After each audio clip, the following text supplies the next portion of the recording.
faire ma vidéo sur les lectures que j'ai faites sur le mois de janvier. Donc en fait, c'était pour compléter mon article sur le blog qui est mon défi des lectures 2018.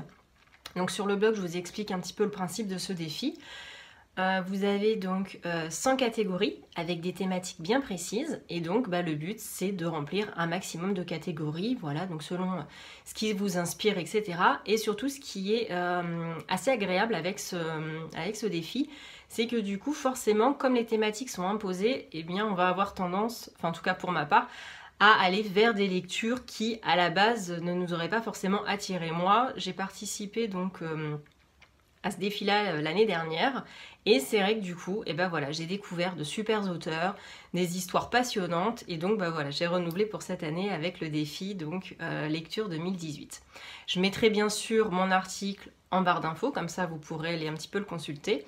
Et j'avais indiqué que pour compléter donc les différentes rubriques et les différents livres que je lisais au fil de l'aventure, voilà, chaque mois je ferai un petit récapitulatif pour vous présenter un petit peu plus précisément donc les livres que j'ai découverts, que j'ai lus, et vous donner un petit peu mon ressenti. Voilà. Alors après, attention, je ne suis absolument pas une grande spécialiste de critique littéraire, etc. Donc n'attendez absolument pas ça de moi.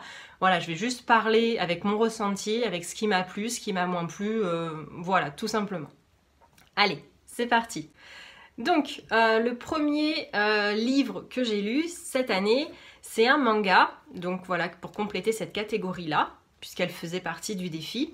Et donc le manga que j'ai lu, c'est le manga Père et Fils. Voilà. Alors là, c'est le numéro 3, puisqu'en fait, j'arrive pas à remettre la main sur le premier volume. Mais bon, c'est pas grave, puisque de toute façon, je les ai lus également. J'en suis au tome 3, j'ai lu 1, 2 et 3. Et voilà, donc, pour vous donner une petite idée. Alors, donc déjà, ce manga... la couverture, je la trouve juste magnifique. On voit bien voilà, la complicité entre le papa et le fils. Voilà, je la trouve vraiment magnifique. Là, j'ai le tome 2 pour vous montrer également. Voilà, je trouve vraiment le dessin magnifique. Je vous mettrai le tome 1 pour que vous voyez également la couverture comme elle est belle. Donc du coup, l'histoire, un petit peu pour résumer. Donc en fait, c'est un papa qui est herboriste et qui se retrouve à devoir s'occuper de son fils suite à la mort de la maman. Et en fait, c'est un papa qui a un travail très prenant puisqu'il est herboriste. Et en fait, c'est un herboriste ambulant. Donc il n'arrête pas de se déplacer de village en village pour aller soigner ses clients. Et en fait, du coup, jusque-là, il n'a pas été très présent pour s'occuper de son fils. Et donc, à la mort de sa femme, et une fois qu'il a fait un petit peu, on va dire, le deuil de la mort de sa femme, il décide de s'occuper de son fils et de l'emmener avec lui sur les routes. Voilà. Donc forcément, ça va être un parcours initiatique pour lui, puisqu'il va découvrir le rôle de papa finalement, voilà, de comment gérer son petit garçon, donc en l'emmenant un petit peu partout, les contraintes que ça peut lui apporter par rapport à son métier qui est donc très prenant.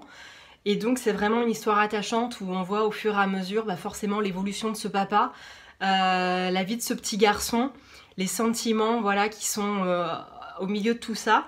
Et franchement, moi, ça m'a vraiment beaucoup émue. Je le trouve vraiment très très beau ce manga. Donc si voilà, vous voulez vous lancer, franchement, je vous le recommande. Il est vraiment très très beau. Et ce qui est donc le petit plus, et c'est pour ça en fait à la base que je l'ai reçu, donc c'était un cadeau, le tome 1 c'était un cadeau, celui-là, le tome 2 et 3, ils viennent de la médiathèque. En fait, c'est parce que du coup, il parle de plantes, puisque le papa est herboriste. Et donc, en fait, peut-être que vous le savez ou pas, mais donc j'ai fait une formation de conseillère en hygiène vitale, je suis conseillère. Et en fait, forcément, les plantes ont une présence très importante dans ma pratique, etc. Donc forcément, avec le papa qui est herboriste, voilà, on aborde les remèdes, etc. qu'il donne à ses patients. Et à chaque fois, en fait, dans le manga, au fur et à mesure des pages, il y a des petites explications sur les vertus des plantes, comment les reconnaître, etc.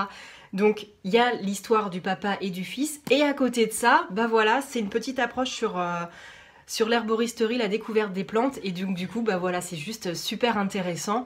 Donc il y a aussi cet petit aspect où on apprend des choses qui est génial. Voilà. Donc je vais essayer de vous montrer un petit peu voilà, les dessins. Hop.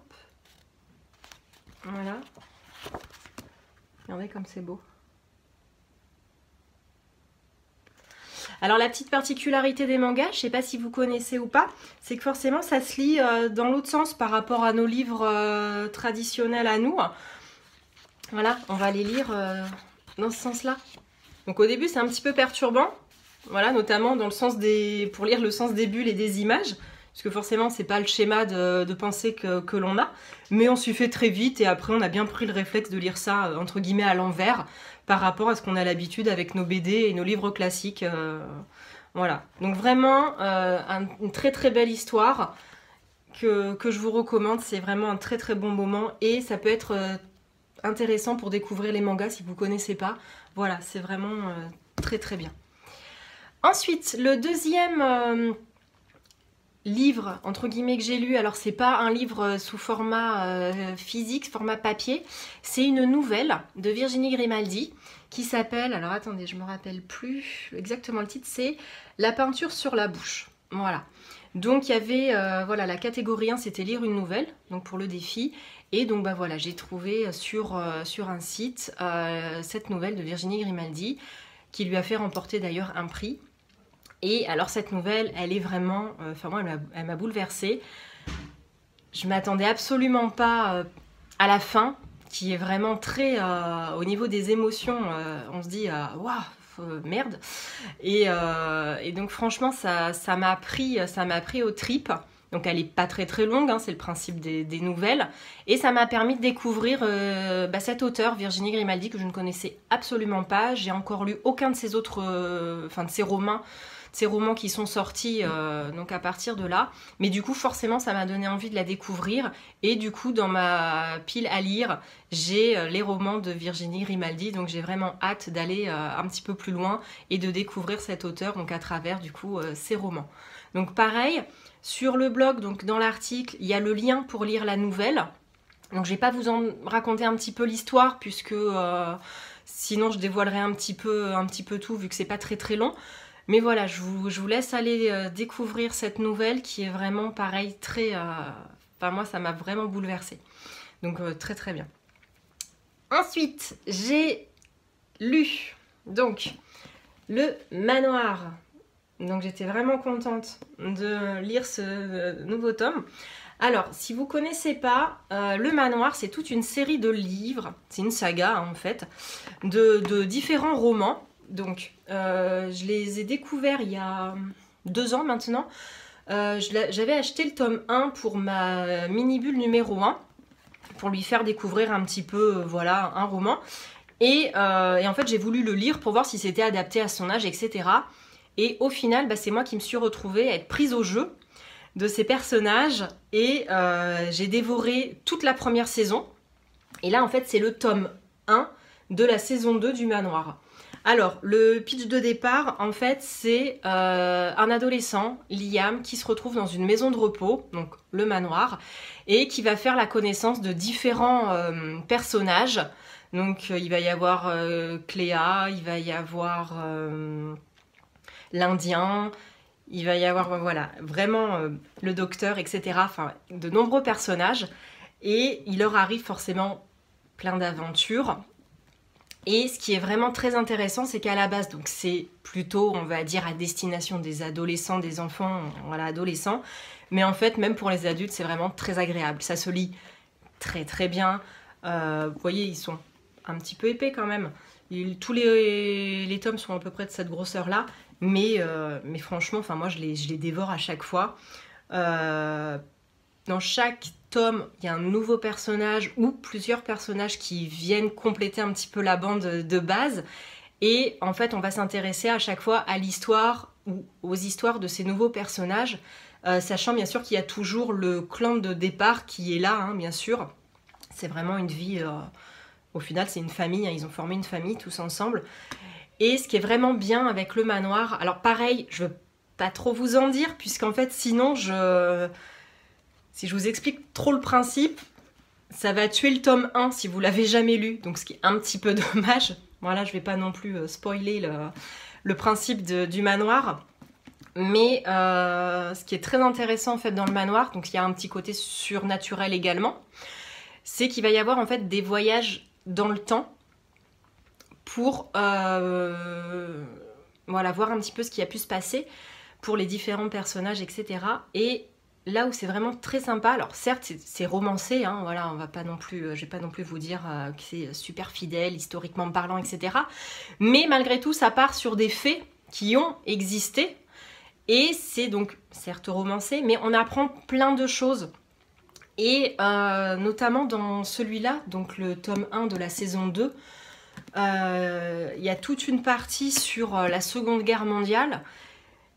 Et pareil, en fait, la façon dont c'est écrit, alors peut-être aussi parce que je suis attachée à tous les personnages, hein, j'ai déjà lu 6 tomes, donc là ça fait le 7e que je lis, donc forcément les personnages, hein, je les connais bien, donc je suis vraiment attachée à eux. Mais du coup, tout ce passage, c'est, enfin pareil, ça m'a, alors pareil, après je suis maman, etc. Donc vu que c'est souvent l'histoire d'adolescents, bien qu'il y a des adultes hein, également dans les personnages principaux, voilà, ça m'a vraiment beaucoup émue. Et surtout, il y avait une autre vision de ce qu'on peut nous apprendre sur certaines parties de notre histoire qui est intéressante. Donc encore une fois, je le redis, c'est romancé, mais ça se base sur des faits réels. Donc forcément, même si c'est brodé autour, on s'y retrouve finalement. Et ce qui est incroyable à chaque fois, c'est dans tout ce qui est les parties donc historiques racontées, c'est on est vraiment dedans en fait. Nous aussi, on voyage dans le temps. Voilà, je trouve qu'elle a vraiment une écriture très agréable, Evelyne Brizou-Pelen. Je sais pas trop si c'est comme ça qu'on prononce. Enfin, elle a une écriture vraiment fluide. Donc voilà, donc pour les ados, les enfants, c'est vraiment très très bien. Alors pour les enfants, je dirais peut-être à partir de 9-10 ans, peut-être pas avant, ou alors accompagner des parents pour la lecture, parce que bon, c'est quand même des gros pavés. Il y a peut-être certaines choses qu'ils comprendront peut-être pas forcément. Voilà, pour les ados, sinon c'est top. Et puis même, donc, comme je vous dis, pour les adultes, hein, puisque moi j'adore, et je sais qu'il y a d'autres adultes également qui les dévorent à chaque fois. Donc voilà, donc la prochaine fois que je vais à la médiathèque, eh ben, je prendrai la suite pour retrouver à nouveau Liam et toute la bande et découvrir à nouveau leurs histoires. Donc voilà, pareil, je suis désolée, donc je vous en dis pas trop, puisqu'en fait je veux pas non plus vous raconter le principe de cette saga. Mais voilà, j'espère que vous aurez la curiosité d'aller voir pour compléter un petit peu ce que je dis et que ça vous donnera envie surtout. Et donc le dernier livre que j'ai lu sur le mois de janvier, c'est le tome 1, Bleu, Blanc, Sang de Bertrand Puart. Donc en fait c'est un roman donc, où on mène l'enquête. Donc je vais vous lire la 4e de couverture, comme ça vous allez voir un petit peu de quoi il s'agit. Puis après je vous expliquerai un petit peu plus, mais sans non plus vous dévoiler complètement toute l'intrigue. Voilà ce qui se déroule. Alors, le 5 juin 2018, la France enterre son président de la République et c'est son propre frère qui est pressenti à la succession. Simultanément, le convoi transportant une toile d'une artiste inconnue est pulvérisé au lance-roquettes. Au même instant, à New York, une œuvre de la même peintre est adjugée pour la somme inouïe de 53 millions de dollars. Quel peut être le lien entre ces 3 événements? Quelles forces obscures sont à l'œuvre et comment une jeune employée de banque, un rebelle militant et une étudiante se retrouvent-ils plongés au cœur d'une enquête aux ramifications politiques et financières? Tous les pions semblent en place pour une partie vertigineuse.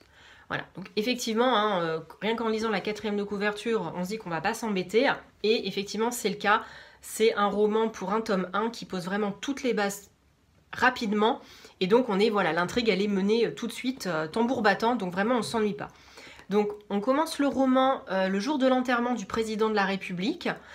Et en fait, on voit l'enterrement à travers les yeux du frère du président, donc qui va prendre sa place par la suite, donc qui va être le nouveau président de la République.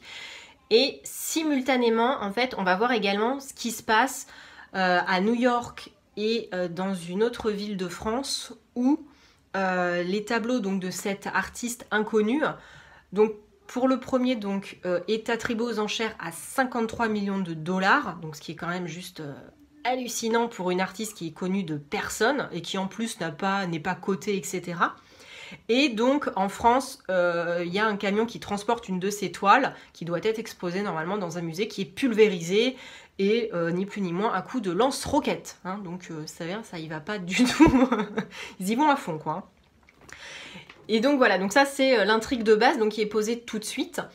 Et les personnages, donc là on vous dit, on se demande comment, donc une jeune employée de banque, donc l'employée de banque c'est Eva, qui en fait on va se rendre compte qu'elle n'est pas employée de banque, voilà, hein, c'est pas la banquière de base on va dire, hein, puisqu'en fait elle est spécialiste dans la peinture, elle a fait les beaux-arts, et en fait elle a notamment travaillé pendant des années sur cet artiste inconnu, donc elle connaît parfaitement son œuvre. Du coup, voilà, donc elle va mener cette enquête avec Hugo, qui est un militant politique, donc qui est dans un parti politique en opposition avec donc la politique du président. Et il va y avoir donc également une jeune étudiante qui est la demi-sœur de Eva, qui s'appelle Tiphaine. Voilà, donc ça va être les 3 personnages qui vont mener l'enquête. Et ce qui est très bien, et ce qui fait qu'avec ce roman-là, en tout cas le tome 1, on ne s'ennuie absolument pas, c'est qu'en fait chaque chapitre... Alors attendez, je vais vous montrer. Voilà, chaque chapitre, on a la date et l'heure à laquelle ça se déroule. Et en fait, on va avoir le point de vue donc, des personnages principaux qui mènent cette enquête, qui se demandent mais qu'est-ce qui se passe, pourquoi tout le monde veut l'étoile de cet artiste alors que personne ne la connaît, etc. Et également, on va avoir le point de vue des... méchants, pour voir un petit peu pourquoi justement ils se démènent autant pour avoir ces toiles, etc. Donc en gros, voilà, qu'est-ce qui se cache derrière. Donc du coup, on s'ennuie pas, c'est une écriture fluide, voilà, c'est bien mené. Franchement, je l'ai lu très très vite. Moi, c'est des romans que généralement je prends dans les transports en commun parce que c'est vrai qu'il y a du bruit, donc dans les avions, les trains, le tram, etc. Et souvent, voilà, j'arrive très vite à me plonger dedans et hop, voilà, je me mets dans ma petite bulle. Et du coup, c'est vrai qu'en généralement, en une petite semaine, selon, voilà, quoi, j'arrive à les lire. Donc, je vais prendre le tome 2 et le tome 3 parce que voilà, j'ai envie de savoir la suite, d'avoir le fin mot de l'histoire, on va dire. Puisque même si, bon, déjà, il y a quand même clairement un début d'explication dans le tome 1 de pourquoi, voilà, s'il y a un tome 2 et un tome 3, on se doute bien qu'il va y avoir des rebondissements hein, par la suite. Et voilà, je suis vraiment curieuse de voir un petit peu ce que ça nous réserve et de retrouver donc les personnages Eva, Hugo et Tiphaine qui sont très agréables. Et voilà, donc très bonne découverte. Je l'ai pris au hasard à la médiathèque et je regrette pas du tout. Voilà, le titre m'avait intriguée. Et j'ai bien fait de suivre mon intuition pour le coup. Donc voilà pour les livres du mois de janvier. J'ai également commencé en janvier le roman Le Livre Noir d'Oran Pamuk. Mais c'est un pavé de 700 pages et je l'ai fini en fait là ces derniers jours et on est en février. Donc je vous en parlerai dans les résumés du coup de février. Donc pour résumer, sur le mois de janvier, j'ai lu donc les tomes 1, 2, 3 de la saga Père et Fils qui vont du coup dans la catégorie 2 du défi lire un manga. Ou catégorie 1, attendez j'ai un doute, on va vérifier ça tout de suite. Non, catégorie 2, c'est bien ça. J'ai également lu donc la nouvelle de Virginie Grimaldi qui, elle, est la catégorie 1, lire une nouvelle. J'ai lu donc le tome 7 du Manoir, qui est le tome 1 de la saison 2, hein, ça dépend comment on prend les choses, donc qui est la catégorie 99, un livre qui se passe dans une école, voilà. Et donc le tome 1 de Bleu Blanc Sang, qui va dans la catégorie 75, un livre dont le titre contient une couleur, voilà. Donc voilà pour cette première vidéo résumée de mes lectures donc, du mois de janvier. J'espère que vous aurez découvert des choses, que ça vous aura intéressé. Donc je vous donne rendez-vous pour le mois de février pour les autres résumés des lectures que j'aurais pu faire voilà, tout au long de ce mois. Si vous avez aimé la vidéo, n'hésitez pas à mettre un pouce vers le haut, à vous abonner également à toutes mes vidéos et puis je vous dis à bientôt!